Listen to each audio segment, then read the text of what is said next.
An den Praktika ist halt das Tolle, dass man wirklich viele davon hat. Schon direkt eins im zweiten Semester, wo man sich mal eine andere Schule nochmal anguckt, gar nicht so seinen Schulbereich. Und dann geht es aber auch schon weiter mit dem SPS2-Praktikum, wo man das erste Mal dann vor der Klasse steht und unterrichtet. Und jetzt natürlich diese geballte Praxisphase von 18 Wochen. Das heißt, wenn uns in der Praxis was auffällt, dann können wir hinterher auch die Theorie dazu lernen, warum ist das denn so passiert? Warum machen wir das so? Und gleichzeitig kann man auch andersrum rangehen und von der theoretischen Ebene gucken, das ist die Theorie, das wenden wir jetzt in der Praxis an und dadurch können wir dann den Unterricht effektiver planen. Wir haben ja während des Praktikums auch immer noch Begleitseminare. Das hilft einfach auch, wenn man zum Beispiel von anderen Studierenden aus anderen Schulen noch mal was mitkriegt, wie das da läuft. Und wenn wir da jetzt hier ein Thema haben, zum Beispiel bei mir jetzt ist es Sicherung, bei anderen ist es Differenzierung, dann kann man das da anmerken und dann sind die Dozierenden auch so, dass sie sich da darauf vorbereiten und unsere Wünsche angenommen werden.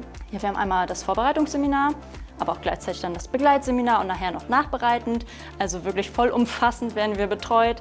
Wir werden auch noch besucht und dann wird halt geguckt, okay, was kann man vielleicht verbessern, was läuft aber auch schon gut. Also du wirst nicht bewertet, du wirst nur angeschaut, dir wird super gutes Feedback gegeben von den Dozierenden. Ich konnte so viel mitnehmen aus meinem Unterrichtsbesuch, den ich im SPS2 hatte. Und ich freue mich jetzt auch schon richtig auf die Unterrichtsbesuche, um einfach zu sehen, okay, habe ich die Punkte, die ich damals noch hatte, habe ich die vielleicht schon abgelegt, habe ich mich da verbessert oder was für neue Punkte gibt es einfach, die ich jetzt verbessern kann. Selbst beim Hospitieren, wenn ich hinter einer Klasse sitze, da habe ich ja die Klasse super gut im Blick und kann einzelne SchülerInnen auch super beobachten und habe dann meistens schon irgendwie eine Idee, was bei denen auffällig ist oder wie ich mit denen umgehen kann. Das wird meistens dann von der Lehrkraft auch noch bestätigt, diese Vermutung. Und daraufhin kann ich mich schon mal so ein bisschen einstellen, wie ich dann den Unterricht gestalte. Oder wenn ich vorne stehe, weiß ich genau, okay, bei den SchülerInnen ist das und das irgendwie vorgefallen, das und das liegt vor. Ich weiß genau, in der Situation lasse ich die jetzt mal in Ruhe oder ich gehe mit denen mal raus. Man kriegt da einen ganzen Werkzeugkasten. Also ich hatte besonders die Angst, dass ich mich nicht durchsetzen kann, aber ich habe schnell herausgefunden, dass man da einfach ansetzen kann, indem man selber mit Respekt den Schülern gegenüber tritt. Am Anfang kann man natürlich als Team unterrichten, dass man einfach zu zweit vorne steht und gar nicht der Studierende am Anfang sofort allein. Einfach selber lernen zu können, wie man damit umgeht, wenn man eine heterogene Lernklasse vor sich hat, wie man mit Unterrichtsstörungen umgehen kann, aber wie man auch eine Beziehung aufbauen kann. Das finde ich eigentlich ganz spannend. Vor allen Dingen haben mir da die Kurse geholfen, in denen es um so psychologische Themen geht. Also wir hatten jetzt im Master auch ein Modul, wo es um Störbilder ging, also um Störungsverhalten und Problemverhalten. Das hat nochmal super viel geholfen, auch gerade in Bezug jetzt aufs Praktikum.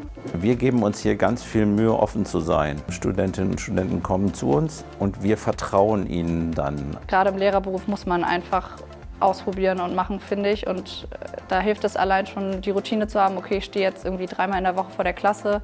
Das hilft schon total, da so ein bisschen sich selber zu entspannen und zu merken, wie ist so mein Stil. Also es wird auch kein Bereich versperrt. Man kann, wenn man möchte, wirklich in alle Bereiche einmal reingucken, kann sich auch andere Fächer ansehen, Konferenzen, Elterngespräche, das wird alles angeboten, sodass man schon mal wirklich eine komplette Breite sieht von dem, was hier alles Lehrerberuf ist. Wir machen es hier nicht so, und das finde ich ganz wichtig, dass wir die Praktikantinnen und Praktikanten für Vertretung einsetzen. Aber alles andere, was gewünscht wird, ist gut. Wer hier viel lernen will, der kann viel mitnehmen. Ja.